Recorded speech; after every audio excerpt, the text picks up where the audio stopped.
Si el mundo acabase con un holocausto nuclear, estos mastodontes sobrevivirían. Los submarinos nucleares, indestructibles, indetectables, capaces de atacar desde cualquier punto de los mares del mundo. Esa era la lógica de la Guerra Fría.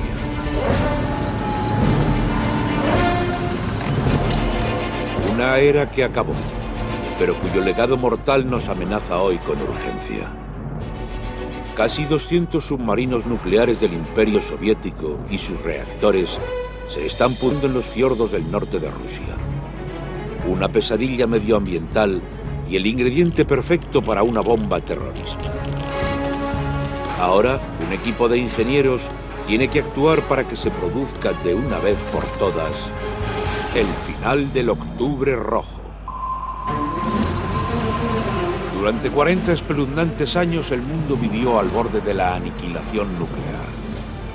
Se llamó la Guerra Fría y fue una constante lucha política y militar por la dominación entre la Unión Soviética, dominada por los comunistas, y los Estados Unidos. La guerra nuclear total no era una simple amenaza. Podía exterminar la civilización humana en cualquier momento.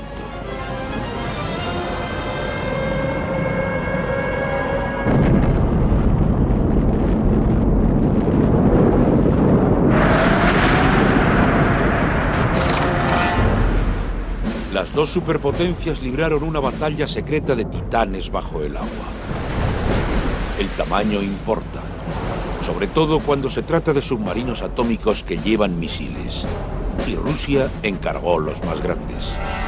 Eran más largos que un campo de fútbol y sus dos reactores nucleares tenían una potencia de más de 100.000 caballos de vapor. Cada submarino era capaz de sumergirse durante meses y llevaba más de una docena de misiles nucleares capaces de arrasar Estados Unidos varias veces. Pero vivir bajo el agua no solo suponía una amenaza para el enemigo. Si el reactor nuclear se quemaba, no había apenas escapatoria. Durante ese duelo a muerte, los submarinos nucleares eran un activo estratégico. El sigilo lo era todo en un juego entre gato y ratón para rastrear y eliminar submarinos enemigos antes de que te eliminasen a ti. En los años 80, en el cénit de la Guerra Fría, Estados Unidos y Rusia se encontraban en plenos preparativos para el día que nadie quería ver amanecer.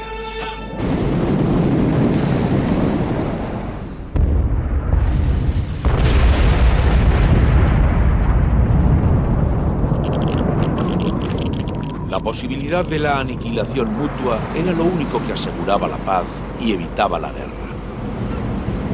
La lógica de la Guerra Fría dictaba que la posesión de una fuerza letal constituía en sí misma la garantía contra su despliegue. Los submarinos de misiles nucleares jugaron un papel disuasorio clave entre soviéticos y occidentales. Pocos norteamericanos conocen mejor los submarinos rusos que el historiador naval Norman Polmar. Nunca se podía encontrar y destruir todos los submarinos de misiles nucleares. Ningún bando podía hacerlo. Por lo tanto, se convirtieron en la reserva estratégica que ambos países denominaban factor disuasorio. El arsenal nuclear del Imperio Soviético se encontraba en el lejano norte, en la península de Kola, una masa de tierra que se adentraba en el mar de Barents. No había ningún lugar en el mundo con una concentración mayor de material nuclear. Y en su centro estaba la ciudad más al norte del planeta, Murmansk, 2 grados al norte del círculo polar. Era un punto caliente de la Guerra Fría. En los fiordos del mar de Barents, las aguas cálidas de la corriente atlántica nunca se congelaban. Era el escondite perfecto. Anclado alrededor de las bases secretas de submarinos nucleares más importantes de Rusia, se encontraba el orgullo de la Marina, su factor disuasorio móvil. Pero de la noche a la mañana, la poderosa Unión Soviética sufrió un colapso financiero. Señor Gorbachov, abra la puerta. La caída del muro de Berlín marcó el final de la Guerra Fría. Con el final de la Guerra Fría y en esa situación financiera, de repente el ejército se quedó sin fondos. Y por supuesto afectó a la Marina. La Marina vio que no podía mantener operativos sus buques, ni sus submarinos, ni su personal en la cantidad necesitada. Así que la Marina se desmoronó. El caos de los años 90 todavía pervive en la actualidad. Los fiordos árticos, las arterias de la Marina rusa, aún están atascados de barcos abandonados, recordatorios olvidados de una era pasada, antiguas leyendas que ahora son peligros ecológicos. Es un lugar todavía envuelto en el secreto y con razón. Estos son los reactores de los supersubmarinos nucleares soviéticos, capaces de generar 190 megavatios cada uno, suficientes para acelerar a un submarino de 10.000 toneladas a una velocidad de crucero de 80 kilómetros por hora bajo el agua. Ahora están separados de su cuerpo, pero siguen siendo alarmantemente radiactivos y constituyen una amenazante pesadilla medioambiental y el ingrediente perfecto para una bomba sucia terrorista. Creo que tardaron años en ser conscientes de la magnitud del problema y de su falta de capacidad para resolverlo. En 1990 no había nadie en la Armada Soviética que se esperase que al año siguiente tendrían que empezar a desmantelar 100 submarinos nucleares. A nadie se le pasó por la imaginación. Y hemos tardado tiempo en darnos cuenta de que teníamos que ayudarles, porque era un problema que no afectaba solo al pueblo ruso, sino a todo el mundo. Murmansk, el epicentro de esta pesadilla nuclear, es uno de los sitios más inhóspitos del planeta. En invierno, durante la eterna noche ártica, las temperaturas se hunden a más de 40 grados bajo cero. El clima tan extremo es un gran impedimento para la limpieza de la herencia nuclear de la Guerra Fría.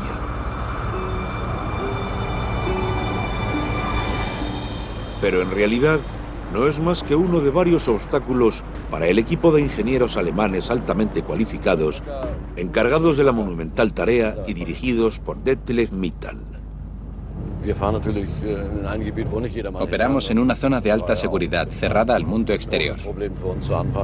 Cuando empezamos a trabajar fue un gran problema, pero ahora nos hemos ganado la confianza de los rusos, que saben que no espiamos sus secretos militares.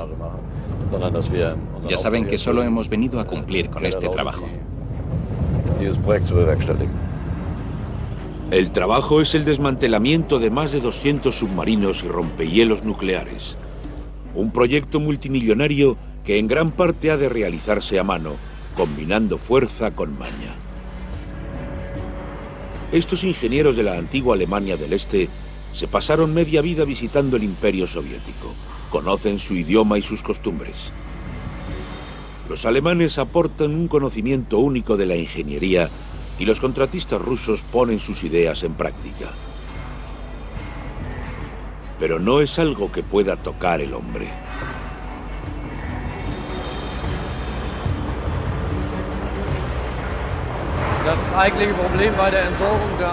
Desguazar un submarino nuclear presenta dos problemas fundamentales. Primero, hay que sellar el compartimento nuclear y encontrar la forma de almacenarlo. Y segundo, tenemos que almacenar con seguridad todo el material radioactivo que se acumula a lo largo del proceso de desguace. En esencia, un submarino no es más que un tubo de acero sumergido. Se pueden reciclar grandes partes e incluso revender. Desoldar miles de toneladas de acero no es más que cuestión de mano de obra. La escala del trabajo no preocupa al equipo de Mittan, pero sí otra cosa. Algo imperceptible para nuestros sentidos que emana de los compartimientos de los reactores: la radiactividad. Sacar el reactor del submarino nuclear no es el desafío. El compartimiento está herméticamente sellado e incluso flota. Pero no se pueden dejar flotando sin más 200 compartimientos de reactores nucleares con material radioactivo.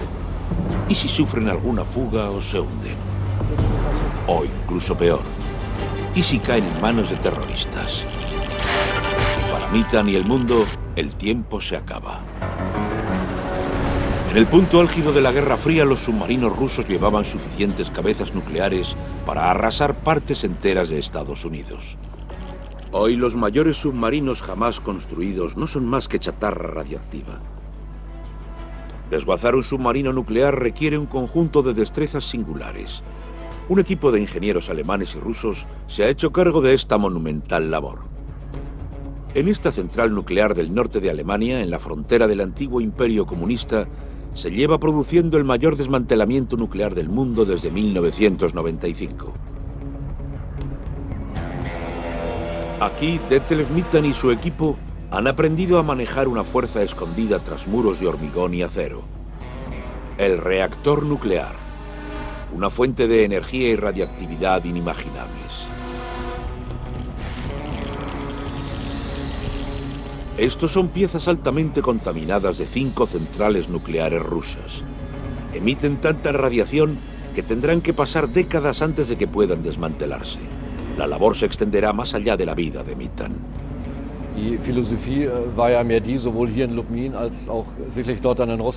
Aquí nuestra filosofía es la misma que en Rusia.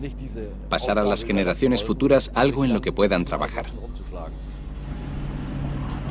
El conocimiento que tiene Mittan del diseño de reactores rusos de la era comunista es una ciencia moribunda. Tenemos que resolver el problema ahora, para que las generaciones futuras puedan terminarlo con seguridad cuando se lo leguemos. De vuelta en Rusia, la profunda y nevada oscuridad del invierno ha dado paso a la exuberancia del verde y el sol durante el breve verano ártico. Mittan y su equipo regresan a los astilleros de Nerpa, a las afueras de Murmansk, en la zona militar de alta seguridad.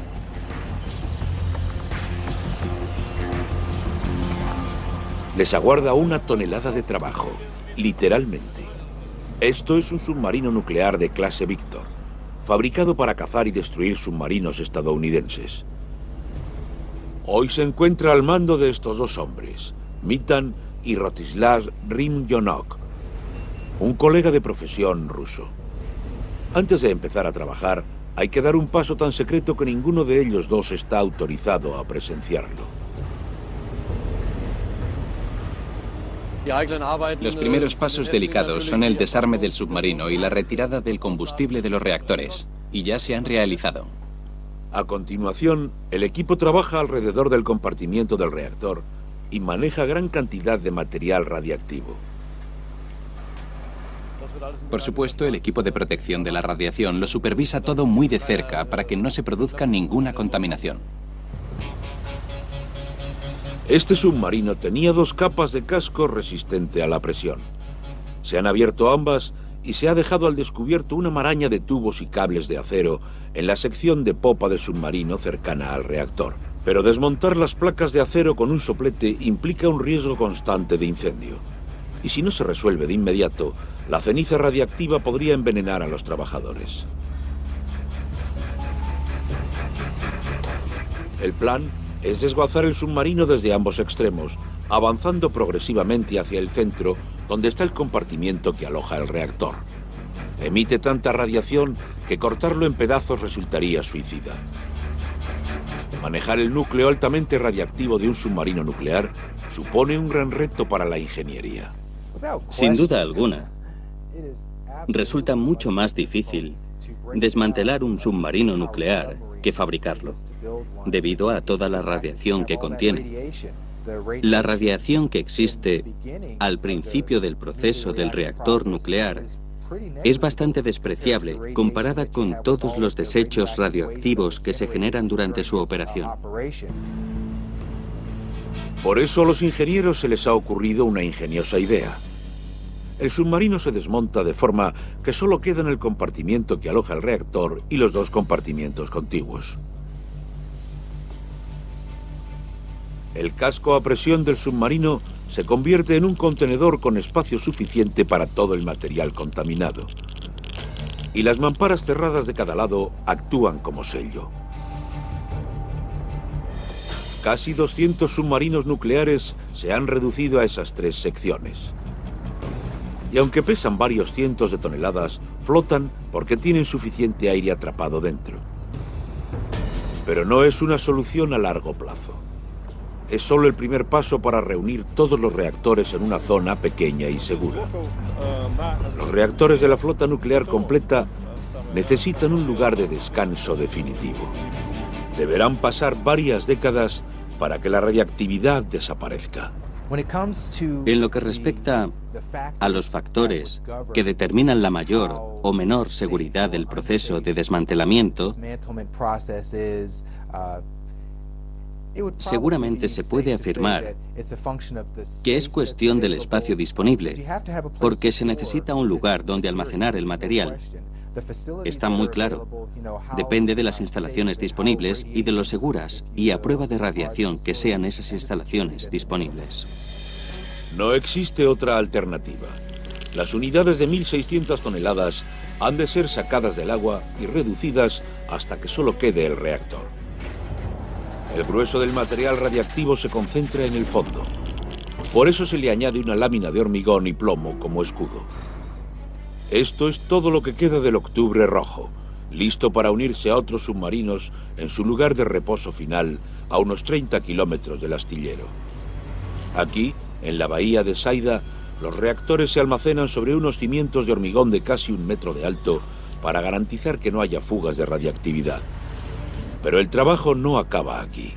El siguiente paso es descontaminar el material radiactivo que ha estado conectado alguna vez a los reactores mediante un valioso proceso aprendido en Alemania del Este, en otra zona de alta seguridad que muy pocos pueden visitar.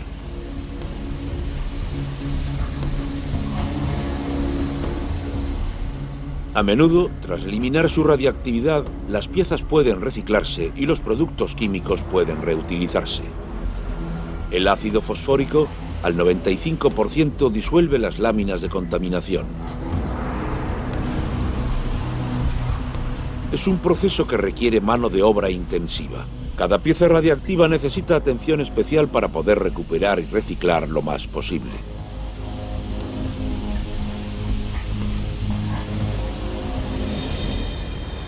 La bahía de Saida será el laboratorio para la autopsia de los cadáveres radiactivos y el cementerio del Octubre Rojo. De vuelta en el astillero de Nerpa, los trabajadores de los muelles todavía están desentrañando el colosal submarino de clase Víctor. Estos hombres serán los últimos que recuerden su poderío antes de verlo reducido a un montón de chatarra. El submarino es historia. Pocos recordarán su papel porque incluso a su muerte Rusia evita hablar de su flota nuclear. Está claro que los rusos no nos van a decir dónde operaba el submarino, ni cuál era su papel. Pero sabemos que surcó los mares del mundo durante más de 2 décadas. Ahora su última travesía es al lugar de almacenamiento.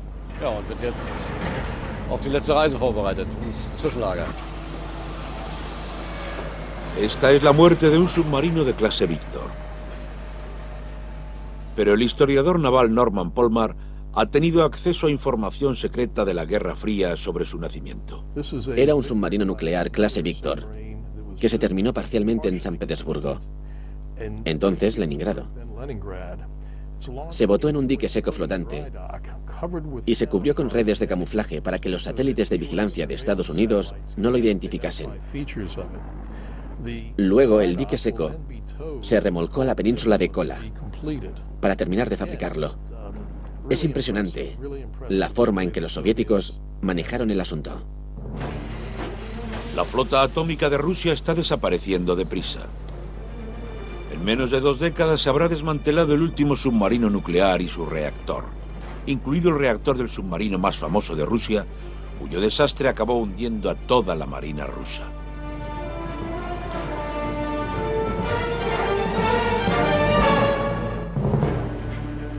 En verano de 2000, tras una década de caos político y hundimiento económico, Rusia volvió a sacar músculo. El país volvió a exhibirse con las mayores maniobras de la flota del norte desde el hundimiento del Imperio Soviético. Y la estrella fue el moderno, gigantesco e indestructible submarino nuclear Kursk. Fabricado tras la caída de la Unión Soviética, era el submarino nuclear más costoso y avanzado jamás diseñado en Rusia. Estas son unas raras imágenes del interior del Kursk. Su capitán, el teniente Dmitry Kolesnikov, llevó a su mujer Olga a bordo.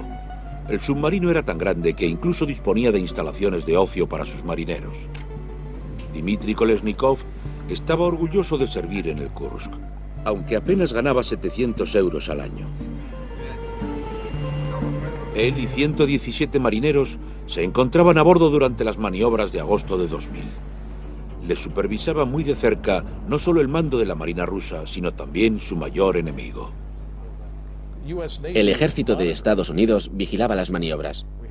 Teníamos uno o puede que dos submarinos nucleares en la zona.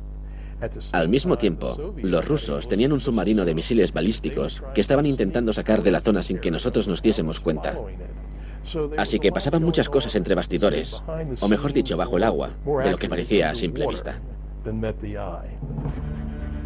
La misión del Kursk era demostrar que podía disparar torpedos con precisión letal y destruir un portaaviones estadounidense en cuestión de minutos.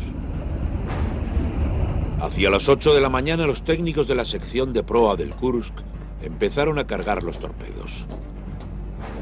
El mayor peligro para cualquier submarino lo constituyen sus propios torpedos.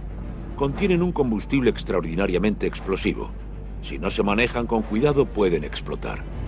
Pero los marineros del Kursk no sabían que sus torpedos no habían recibido el mantenimiento adecuado.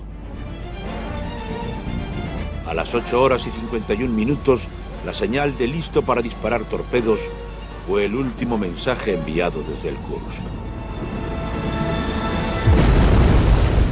Se produjeron dos explosiones de tal magnitud que se registraron en Alaska, a casi 5.000 kilómetros de distancia. Fue una catástrofe con categoría de seísmo que envió al Kursk al fondo del mar de Barents. Se había planeado que fueran unas maniobras navales que sirvieran para demostrar que la Marina rusa seguía en el mapa y que Rusia seguía siendo una gran potencia militar internacional.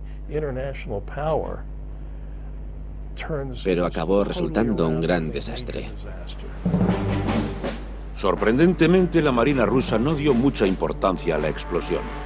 Solo al final del día, tras no lograr comunicarse con el Kursk, los oficiales navales comenzaron a preocuparse. Se perdieron horas intentando buscar al submarino afectado. Al fin y al cabo, se había fabricado para ser indetectable.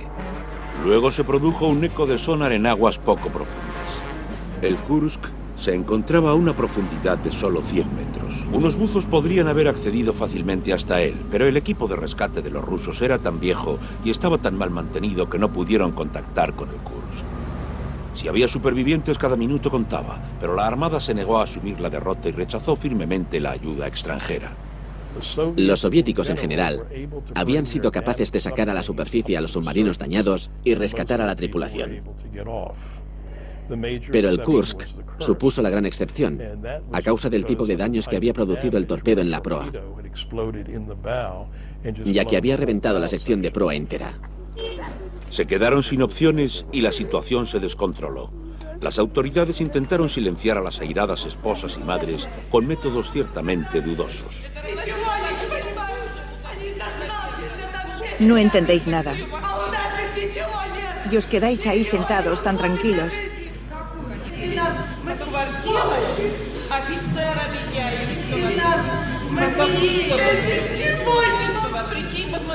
Nos dejáis sin nada, ni siquiera una palabra de esperanza. Ahora más os vale pegaros un tiro, porque no os vamos a dejar vivir.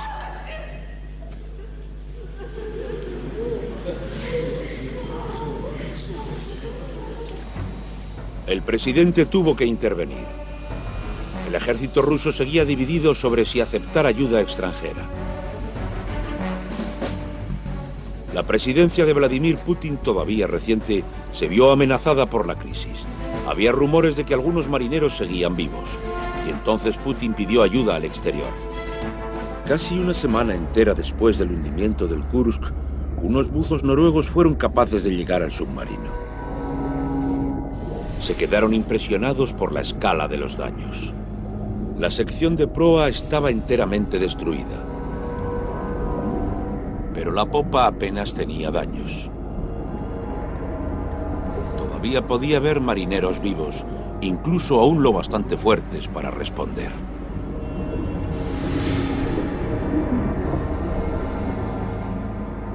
Los buceadores golpearon el casco, esperando ansiosos una respuesta. En realidad, el capitán Dmitry Kolesnikov y 23 marineros sobrevivieron a la explosión inicial. Lo sabemos porque dejaron un mensaje diciendo que tenían pocas esperanzas. Los marineros siguieron vivos al menos 24 horas después de la explosión y posiblemente durante mucho más tiempo. Pero cuando los buzos entablaron contacto con el Kursk, ya no reinaba más que el silencio. Dmitry Kolesnikov y los otros 117 tripulantes estaban muertos. Cuando se abrió la escotilla de escape, una última bocanada de aire marcó el fin de toda esperanza. Ese sarcófago de acero en el fondo del mar de Barents fue una tragedia para todo el país. La ironía de que el Kursk se hundiera durante unas grandes maniobras es que la Armada rusa estaba intentando demostrar el poderoso liderazgo del que todavía era capaz Rusia. Y entonces un submarino de la segunda clase más grande que hay en el mundo sufrió un desastre interno que mató a toda la tripulación de 118 hombres. Y cuando se supo que había personas vivas en la sección de popa del submarino, se demostró lo incapaces que eran el gobierno ruso y la marina rusa de reaccionar ante un desastre de ese tipo. Para salvar la cara y recuperar los cuerpos, Rusia decidió reflotar el submarino. Era el objeto más pesado que se había rescatado jamás del fondo del mar. Centímetro a centímetro, el Kursk salió a la superficie. Más de un año después del accidente, el submarino, la gélida tumba de 118 personas, se recuperó. Los hombres que inspeccionaron el naufragio y rescataron los cuerpos apenas pudieron soportarlo. El temor se transformó en certeza. Si la Marina hubiera aceptado la ayuda extranjera, algunos de los marineros habrían sobrevivido. Fue el peor resultado posible para la antaño orgullosa flota del norte. Había perdido su buque insignia y había dejado morir a su tripulación en el fondo del mar de Barents. La tragedia del Kursk todavía retumba en Rusia. Se cierne sobre el final de la era nuclear de un gigantesco imperio. Y el orgullo se ha convertido en un problema colosal que ahora hay que solucionar. Este es el compartimiento del reactor del Kursk, otra chatarra peligrosamente podrida. Tiene que desguazarse y prepararse para su viaje final, como todos los compartimientos de reactores de la flota nuclear rusa. Esta travesía es el paso más delicado y peligroso del largo final del Octubre Rojo. En el astillero se están llevando a cabo los preparativos finales del único transporte de reactores de este año. El plazo con el que cuentan los trabajadores es breve. Las pocas semanas de verano en las que el clima es menos inmisericorde y los mares no están tan revueltos. Solo un dique seco puede trasladar una carga tan delicada por los fiordos del Ártico. El astillero de Nerpa está a unos 30 kilómetros de la instalación de almacenamiento provisional de Saida. Pero la travesía es traicionera y está surcada de instalaciones militares de alto secreto. Un mar en calma es absolutamente crucial. Si el dique se hunde, las aguas quedarán contaminadas para siempre con residuos radiactivos altamente tóxicos. Cualquier cambio meteorológico supone una invitación al desastre. Los submarinos nucleares, el terror invisible de la Guerra Fría, hoy no son más que problemáticos montones de chatarra. En un esfuerzo monumental se están desguazando casi 200 submarinos, sellando sus reactores y preparándolos para su peligroso viaje final.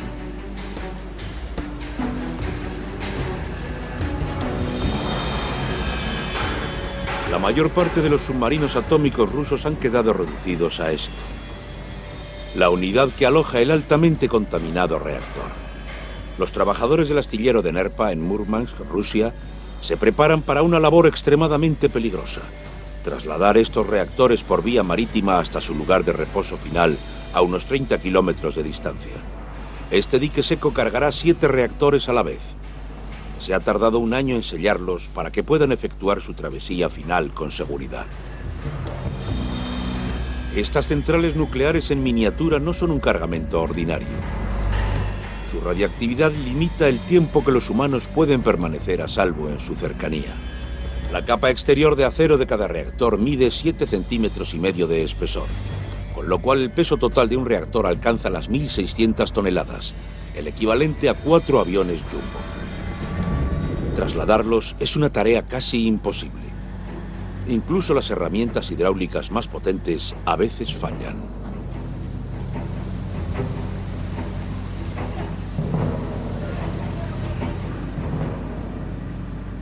En esta fase, hasta el más mínimo problema puede hacer peligrar la misión.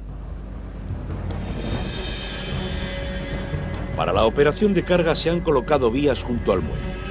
Los empleados trabajan a doble turno para acabar antes de la pleamar de hoy.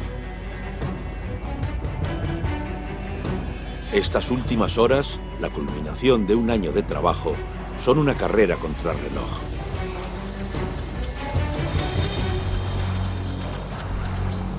La mayor preocupación es el tiempo. En el Ártico nada puede ser más impredecible. Es el factor que gobierna a quienes toman las decisiones. Detlef Mitan y su colega ruso, Lada Gavlyuchenko. Y no pueden ignorar un hecho amargo. El tiempo ha empezado a volverse en su contra. Hoy hemos visto lo rápido que puede cambiar el tiempo aquí. Se ha puesto a hacer mucho viento y eso es peligroso para el transporte. Solo se permite el movimiento bajo una cierta fuerza de viento. Ahora están en un punto crítico. Si el viento no remite, hoy no podrán realizar el transporte.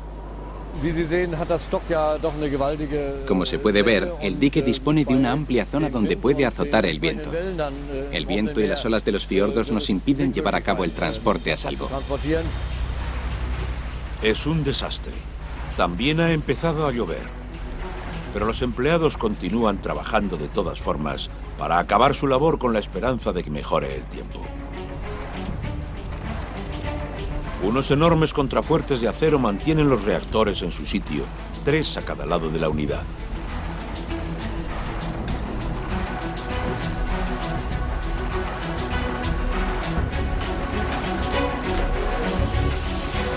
Los contrafuertes se sueldan al dique, pero incluso esas estructuras empiezan a agrietarse si el mar no está en completa calma. Los trabajadores del muelle se apresuran para cumplir con la fecha límite. Solo quedan unas pocas horas para que suba la marea.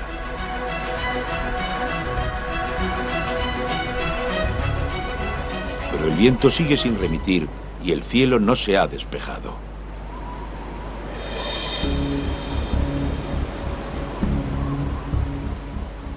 Unos remolcadores tiran del dique flotante. Las máquinas rusas a menudo se encuentran en pésimas condiciones. La empresa de Detlef Mitan ha comprado los remolcadores en el extranjero. También ha supervisado la modernización de los remolcadores locales. Es responsabilidad suya que los motores diésel de los remolcadores no fallen. Pero la decisión sobre el transporte de hoy depende de los rusos. Se piden más remolcadores. El transporte finalmente tendrá lugar. Harán falta 7 remolcadores para transportar el dique, 2 para tirar de él y 5 para estabilizarlo, para evitar que el dique y su valiosa carga vuelquen. Es la última oportunidad que tienen los contratistas del astillero de Nerpa de entregar los reactores totalmente sellados y listos para su almacenamiento.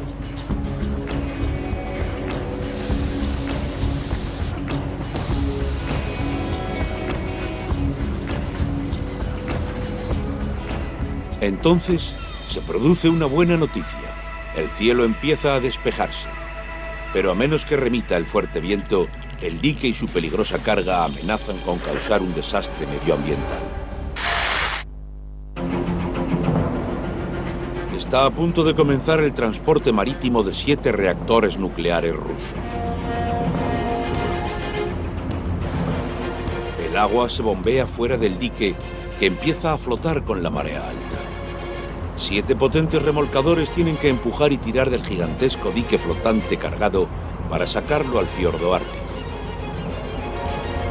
Solo pueden avanzar a ritmo de caracol. A 2 nudos tardarán casi 9 horas en llegar a su destino a 30 kilómetros de distancia. La instalación de almacenamiento de la bahía de Saida en el norte de Rusia. Pronto será imposible volver atrás.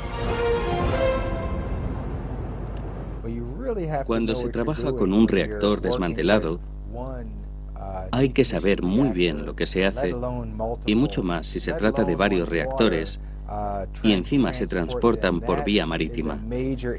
Es una gran hazaña de la ingeniería. Es una de esas cosas en las que si todo sale bien, respiras aliviado, pero si no sale bien, las consecuencias pueden ser muy graves. Si se hundieran y se sería nada fácil sacar un reactor nuclear del fondo del mar. Pero por fin el tiempo se pone de su lado. El sol radiante y el mar en calma prometen una travesía segura a los reactores.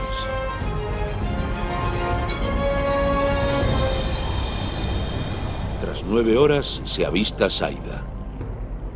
Los remolcadores guían el dique al punto de atraque. Centímetro a centímetro el dique atraca en su sitio.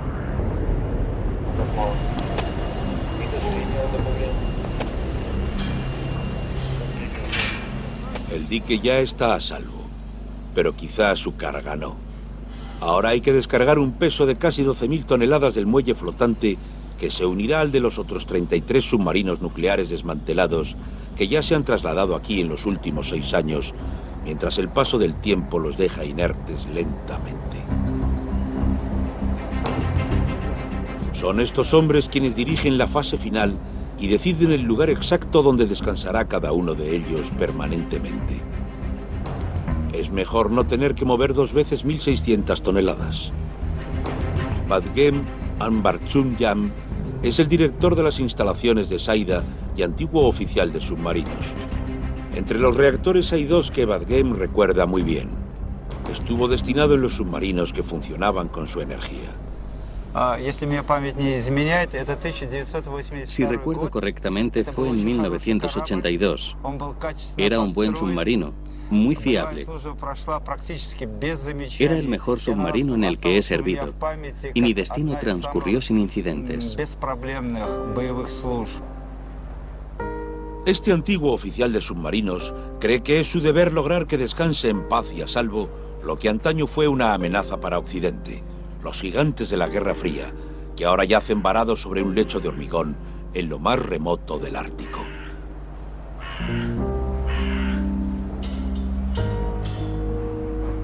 Es el mejor desenlace posible para Vadgem, así como para el resto del mundo.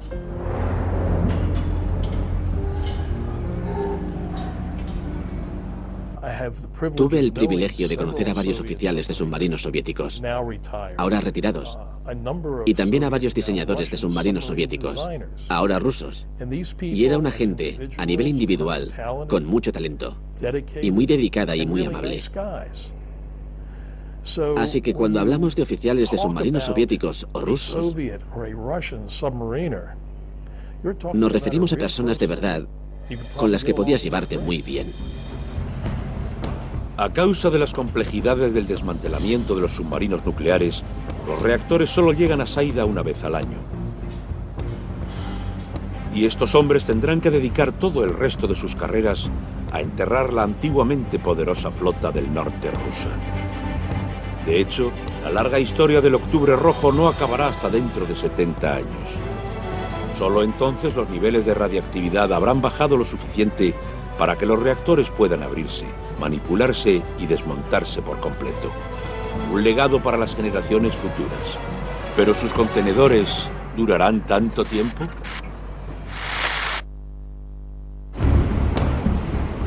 Tras décadas de espera y peligrosa indecisión, estos reactores de submarino nuclear han llegado a su destino final. Pero no se pueden desmontar hasta dentro de 70 años, cuando su radiactividad potencial haya disminuido. Entre ahora y entonces, la pregunta del millón es si están realmente bien sellados y si permanecerán así. Hoy, Detlev Mitan y su equipo de ingenieros alemanes comprobarán si los reactores rusos están sellados adecuadamente o emiten más radiación de la calculada. No basta con resolver el problema técnico de almacenaje de los reactores. También hay que mantenerlos a salvo de los terroristas e impedir que alguien saque accidentalmente la contaminación de esta zona. Por eso se vigila cuidadosamente a todos los visitantes a esta zona de alta seguridad.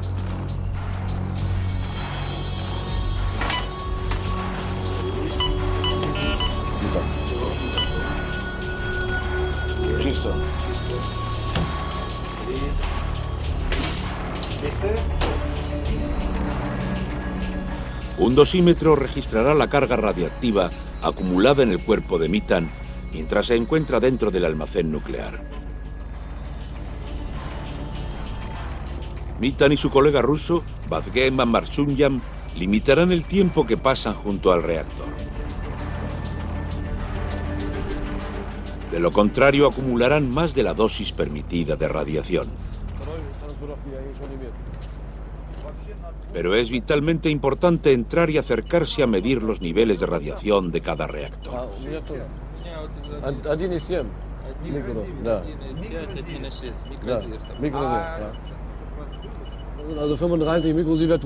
Aquí tenemos 35 microsieverts por hora.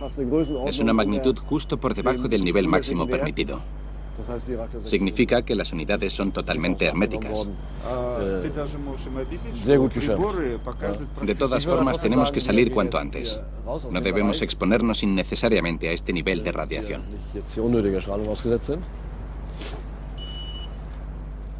La naturaleza dicta que la radioactividad decrece con la distancia.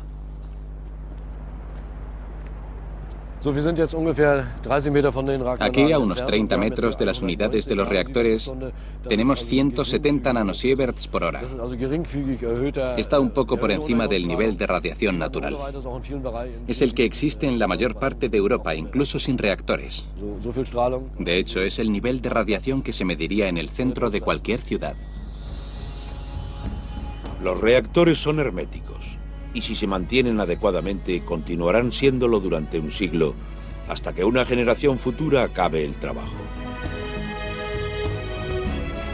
Pero puede que esa generación se pregunte para qué nos esforzamos tanto en construir esos submarinos nucleares. Creo que los submarinos nucleares de ambos bandos jugaron un papel clave para mantener la paz mediante la disuasión. Ningún bando podía arriesgarse a iniciar una guerra nuclear o a obligar al otro bando a iniciarla. Estos mastodontes de la Guerra Fría, capaces de destruir el mundo en segundos, tardarán décadas en ser destruidos.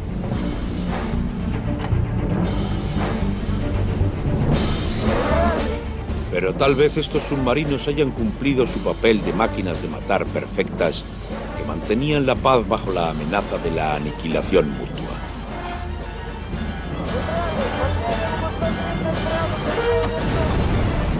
Era la Guerra Fría. Pero ahora confiamos en que no son más que un monumento que sugiere que la amenaza nuclear del Octubre Rojo no fue más que un simulacro.